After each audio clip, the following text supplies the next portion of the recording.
हर रोक दफा।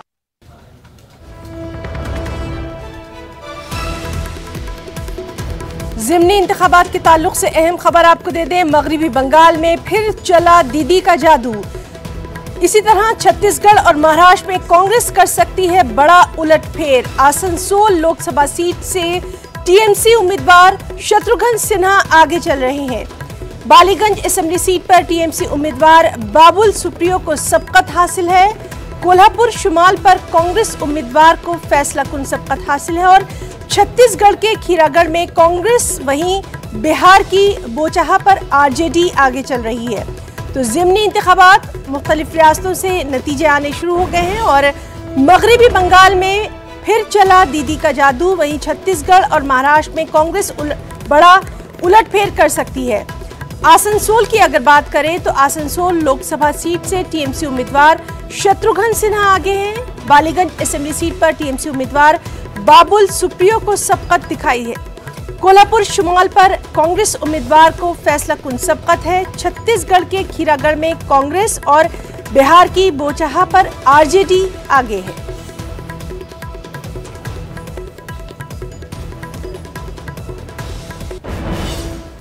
मध्य प्रदेश से अहम खबर। मध्य प्रदेश के खरगोन में रामनवमी के मौके पर 10 अप्रैल को हुए फिरक़ेवाराना तशद्दुद की पीएफआई कनेक्शन महकमा दाखिला ने इसकी जांच शुरू कर दी है। महकमा दाखिला के जरिए खरगोन तशद्दुद में सिर्फ पीएफआई फंडिंग की जांच नहीं की जा रही, बल्कि इसमें जमात मुजाहिदीन बांग्लादेश के कनेक्शन की भी जांच की जा रही है।